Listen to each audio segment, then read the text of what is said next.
کہ 3 دوست تھے سفر میں، تو ایک آگے بڑھ گیا اور منزل پر پہنچ گیا اللہ کے نبی، پھر دوسرا چلا اور وہ منزل پر پہنچ گیا ابو بکر، اب تیسرا راستے میں ہے۔ اب مسجد میں داخل ہوئے تو آپ کے ادھر ابو بکر تھے، ادھر عمر تھے رضی اللہ عنہ، سامنے صحابہ بیٹھے تھے۔ آپ نے ان سے فرمایا دیکھ رہے ہو ہاکذا نحشر یوم القیامہ، میں قیامت کے دن ایسے اٹھوں گا، میرے سیدھے ہاتھ ابو بکر ہوگا، الٹے ہاتھ عمر ہوگا۔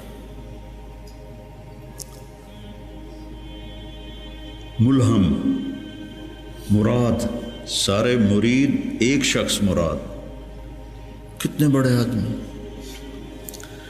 تو صحابہ نے مشورہ کیا کہ فتوحات ہو گئی ہیں، کیسر اور کسریٰ کے خزانے مدینے میں آ گئے ہیں، اور عمر کا وہی حال ہے، وہی مجاہدہ ہے، وہی مشقت ہے، تو اب اسے نرم روٹی کھانی چاہیے۔ حضرت عمر کی روٹی کوئی کھا نہیں سکتا تھا، اٹک جاتی تھی گلے میں، اتنی سخت ہوتی تھی۔ تو انہیں لباس بھی، بڑے بڑے وفود آتے ہیں تو انہیں لباس بھی اچھا پہننا چاہیے، اور کوئی اب خادم رکھ لیں، اتنے غلام ہیں، کوئی خادم اپنی خدمت کے لیے رکھ لیں۔ یہ کون مشورہ کر رہے ہیں؟ زبیر بن عوام، طلحہ بن عبید اللہ، سعد بن ابی وقاص، عبد الرحمن بن عوف، علی بن ابی طالب، ابو عبیدہ بن جراح، 6 اصحاب عشرات المبشرہ میں سے 6 آدمی یہ مشورہ کر رہے ہیں۔ حضرت علی نے کہا مانے گا نہیں، جو تم مرضی کر لو۔ حضرت علی نے کہا نہیں مانے گا، کہا نہیں ہم انشاءاللہ منوائیں گے، ہم خود نہیں جاتے، ہم حضرت عائشہ کو بھیجتے اور حضرت حفصہ کو بھیجتے، دونوں امہات المومنین ہیں اور ایک بیٹی ہے، تو ان کی ضرور مانیں گے۔ تو یہ دونوں تشریف لائیں اور متکلم بنی حضرت عائشہ، کامر المومنین آج آپ سے ایک بات کرنی ہے۔ کہنے لگے کہو۔ کہنے لگے اللہ کے رسول کے دور میں نہ دنیا آئی، نہ اللہ کے نبی نے دنیا کا ارادہ کیا، تو وہ مشقت میں گزر گئے۔ میرے باپ ابو بکر کے دور میں دنیا کی فتوحات نہ آئیں، نہ انہوں نے ارادہ کیا، وہ بھی گزر گئے۔ اب اللہ نے آپ کے لیے دنیا مسخر کر دی ہے اور لہر بہر ہے، اور آپ کا وہی حال ہے، آپ کچھ نرمی کریں۔ وہ جو پچھلی باتیں انہوں نے کہیں، غلام رکھیں، اچھے کپڑے پہنیں، بڑے بڑے وفد آتے ہیں، نرم کھانا کھائیں، نرم بستر استعمال کریں۔ اور عمر کا رنگ بدلنا شروع ہو گیا۔ تو حضرت حفصہ دیکھ رہی تھے بے ابا گیا چھت نال، تو جب حضرت عائشہ خاموش ہوئی تو کہنے لگے یہ بتاؤ تمہیں یہ کس نے بھیجا ہے؟ تو کہنے لگی پہلے کوئی ہاں نہ کرو تو پھر ہم بتائیں گے۔ کہنے لگے اگر مجھے پتہ چل جائے نا کہ تمہیں کس نے بھیجا تو میں مار مار مار کے ان کے چہرے لہو لہان کر دوں۔ پھر فرمانے لگے حفصہ تو گھر والی ہے نا، یہ بتا کبھی اللہ کے نبی نے 2 ٹائم کھانا کھایا؟ زندگی میں کبھی 2 وقت کھانا کھایا؟ وہ کہنے لگی نہیں۔ فرمانے لگے صبح کھاتے تھے تو شام نہیں کھاتے تھے، شام کو کھاتے تھے تو صبح نہیں کھاتے تھے، کہ جی اللہم نعم۔ ایک دفعہ تو نے ایک چھوٹے سے میز پر کھانا رکھ کے دیا تھا، تمہیں یاد ہے؟ تو اللہ کے نبی نے اٹھا کے زمین پہ رکھ لیا تھا اور کہا تھا آکل کما یاکل العبد، کہ جی اللہم نعم۔ تمہیں یاد ہے اللہ کے نبی کا ایک ہی جوڑا ہوتا تھا اور اسے وہ خود دھوتے تھے، اور بعض اوقات وہ خشک نہیں ہوتا تھا اور بلال آ جاتے یا رسول اللہ الصلاۃ، تو آپ کہتے ابھی میرے کپڑے خشک نہیں ہوئے، یہاں تک کہ نماز تاخیر ہو جاتی تھی اور آپ وہ خشک ہو کر اس کو پہن کے جا کے نماز پڑھاتے تھے۔ اور یہ بھی تمہیں یاد ہو، وہ کہنے لگی اللہم نعم، کہ یہ بھی تمہیں یاد ہوگا کہ ایک دن وہ جوڑا بھی نہیں تھا تو آپ نے پڑوسن سے چادر مانگی تھی جس کو لپیٹ کر جا کے نماز پڑھائی تھی، یاد ہے؟ کہنے لگی اللہم نعم۔ کہا نبی کا بستر کیسا تھا تیرے گھر میں؟ کہا ایک ٹاٹ تھا، اس کو میں دوہرا کر کے بچھا دیتی تھی رات کو۔ تو حضرت عمر کہنے لگے ایک رات تو نے اس کی 4 تہیں لگا دی، تو صبح اللہ کے نبی نے کہا حفصہ میرا بستر تبدیل کر دیا ہے؟ کہ نہیں یا رسول اللہ وہی ہے، بس 2 کی 4 تہ لگا دی۔ کہا اس کو دوبارہ ویسے ہی کر دے، مجھے رات کو اٹھنے میں مشکل پیش آئی اس کی نرمی کی وجہ سے، یاد ہے؟ کہنے لگی اللہم نعم۔ تو فرمایا اللہ کے نبی نے کبھی 2 سالن کٹھے کھائے؟ اللہ کے نبی نے کبھی 2 سالن کٹھے کھائے؟ کہنے لگی نہیں، کوئی نہیں کھائے۔ تو حضرت عمر رونے لگے، فرمایا کہ جنہوں نے تمہیں بھیجا ہے نا انہیں جا کر کہو کہ 3 دوست تھے سفر میں، تو ایک آگے بڑھ گیا اور منزل پر پہنچ گیا اللہ کے نبی، پھر دوسرا چلا اور وہ منزل پر پہنچ گیا ابو بکر، اب تیسرا راستے میں ہے، ان کے راستے پر رہے گا تو پہنچے گا ورنہ بھٹک جائے گا۔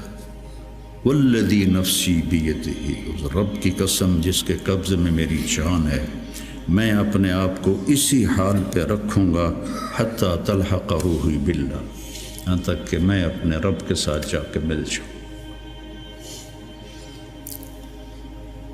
جن کو اپنی ذات کی طرف نبی کی محنت متوجہ کرتی، تحریکیں اوروں کی طرف متوجہ کرتی، اور انبیاء کی محنت یا قوم اعبدوا اللہ ما لکم من الہ غیر، یا قوم انی لکم نذیر مبین ان اعبدوا اللہ واتقوہ واطیعون انی لکم نذیر مبین انی لکم ناصح امین۔ اور جب خنجر لگ گیا اور پتہ چل گیا کہ بچنا ممکن نہیں ہے تو اپنے بیٹے کو بلایا عبداللہ بن عمر، فرمانے لگے جاؤ عائشہ کے پاس اور ان سے کہو کہ عمر اپنے ساتھیوں کے ساتھ دفن کی اجازت چاہتا ہے، اور امیر المومنین نہ کہنا، عمر کہنا، چونکہ اب میں امیر المومنین نہیں ہوں۔ اگر وہ اجازت دیں دیں تو مجھے وہاں دفن کر دینا، ورنہ مجھے عام قبرستان میں لے جانا۔ عبداللہ بن عمر رضی اللہ تعالیٰ عنہ تشریف لے گئے تو عائشہ رضی اللہ عنہ بیٹھی رو رہی تھی، تو انہوں نے عرض کی اماں جان میرا باپ عمر بن خطاب اپنے ساتھیوں کا قرب چاہتا ہے۔ تو حضرت عائشہ رضی اللہ عنہ نے روتے ہوئے کہا یہ جگہ تو میں نے اپنے لیے رکھی تھی، لیکن اگر عمر طلبگار ہے تو مرحبا بعمر۔ واپس آئے، کہا ابا جان ابشر قد اذنت، اجازت ہو گئی۔ کہ بیٹا ممکن ہے میرے شرم میں کہا ہو، جب میں مر جاؤں نا پھر دوبارہ میرا جنازہ لے جانا اور باہر رکھ دینا، اور پھر ایک دفعہ دوبارہ پوچھنا، اگر اس وقت اجازت ملے پھر مجھے اندر لے جانا۔ اتنے میں حضرت علی آئے تو بڑے گھبرائے ہوئے تھے، تو حضرت علی نے پوچھا اتخاف من الموت؟ کہا نہیں، الذی بعد الموت، الذی بعد الموت، جس ہستی نے 22 لاکھ مربع میل میں اسلام پھیلایا، تو کہنے لگے ڈرو نہیں، میں نے کئی دفعہ سنا کہ اللہ کے نبی نے کہا خرجت انا و ابو بکر و عمر، دخلت انا و ابو بکر و عمر، جیت انا و ابو بکر و عمر و سیدہ کہول اہل الجنہ ابو بکر و عمر، کہ میں نے کئی دفعہ سنا، حضرت حسن بھی ساتھ. تو کہنے لگے قیامت کے دن گواہی دو گے میری؟ کہا میں بھی دوں گا، حسن بھی دے گا، میں بھی دوں گا، حسن بھی دے گا. تو حضرت علی چلے گئے، تو موت کی آہٹ محسوس کی، تو عبداللہ بن عمر نے گود میں سر رکھا ہوا تھا. کہنے لگے عبداللہ میرا سر زمین پر ڈال دے. انہوں نے پنڈلی پہ رکھ لیا. وے حق، سنتے نہیں ہو میں نے کیا کہا، مجھے زمین پہ ڈال دیا. انہوں نے سر زمین پہ رکھ دیا، تو اپنا چہرہ زمین میں ایسے رگڑنا شروع کیا، ایسے ویل لک یا عمر ان لم یغفر لک ربک، یہ کہنا شروع کیا، ویل لک یا عمر ان لم یغفر لک ربک، ویل لک یا عمر، ویل لک ولامک یا عمر ان لم یغفر لک ربک. یہ کہتے کہتے جان نکل گئی. اور لوگ اکٹھے ہوئے تو حضرت عبداللہ ابن عباس کہتے ہیں کہ کسی نے میرے کندھے پہ ہاتھ رکھا، تو میں نے مڑ کے دیکھا تو علی تھے، رو رہے تھے، کہہ رہے تھے کہ نہیں، بات کی بات. حضرت صہیب رومی نے جنازہ پڑھایا، وصیت کی تھی میرا جنازہ صہیب پڑھائے.